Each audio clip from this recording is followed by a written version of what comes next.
Riley, I'm a millennial. I know my fellow millennials will not respond well to that. You are Gen Z, with whom went for Trump in greater numbers than the first round, and it was very impressive. Do you think this gets Gen Z? Again, it goes back to who in the world is advising the DNC I guess no. party. No, this does not resonate. We look at this as cringy. That's the new word, right? This is cringy. This is out of touch.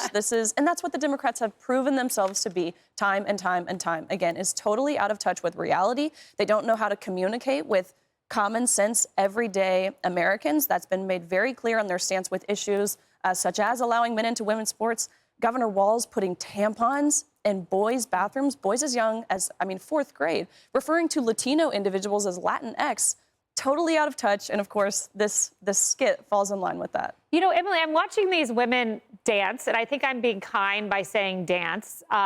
These are not good moves. And I just wonder how President Trump can get on a stage and do this like mechanical dance move, and it goes viral and it really captures the attention.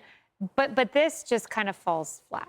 Actually, you guys, I loved this. I think you loved it. Yep, I know. What? I know. It's because, look, I applaud anyone for trying. And I actually thought this was really cute, and I feel like I see, and they're really getting into it, and good for them. But here's the thing: is it effective? No. And the whole point is, when you play, cute or clever, as Michigan State Senator McCowan said, it doesn't resonate. So. Look, I don't want to knock them for trying to getting out there, because it's hard for people to do that and to be physical and whatever. But the whole point is, if you are totally out of tune with not just messaging, but the entire value system of the 75+ million Americans that voted, for a certain, like they are so out of touch in so many different value areas. So this is out here. It's completely separate. It's ineffective. But the video itself, guys, I give them an A for effort. You know what? You are way too kind, Emily. I'm about to go to someone who's not as kind, named Brian Comey. But before I go to Brian, I want to tee you up with Governor Gavin Newsom, who sounds very, very different than he usually does. A lot of folks were talking about that Carville article where he talked about roll over and play dead. Roll over. In essence, he said that. I think it was a strategic retreat. I'm thinking about, we're going to stand back and watch you run circles around us for 6 months. Struck me as not necessarily the best advice. Yeah, I hope you guys retreat.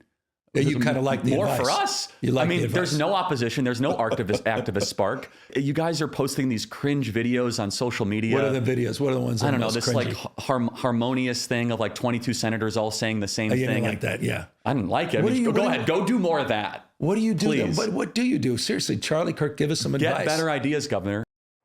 Brian. Better idea. I'll tell you what, it was Cory Booker.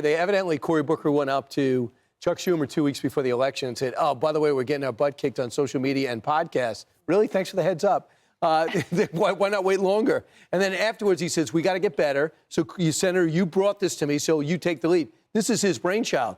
And I don't know how you guys feel about it, but the one person who made her name in social media is AOC. Yeah. So why would you not start with her and work your way back? Yeah. And I don't care if you like her message or if you'll vote for her or not. She knows social media. She's charismatic, and start there. And then you go, okay, I don't like the message, but I like your approach. Why are you doing it in your kitchen? Why are you so close? Should we curse a lot? I mean, why?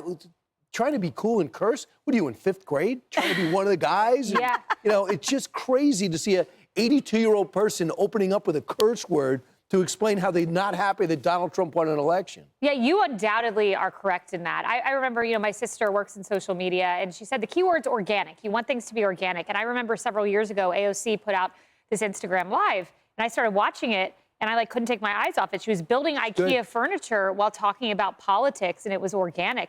I wouldn't call that dancing necessarily organic. Molly, this was a Politico article. There was a liberal pollster who did a poll.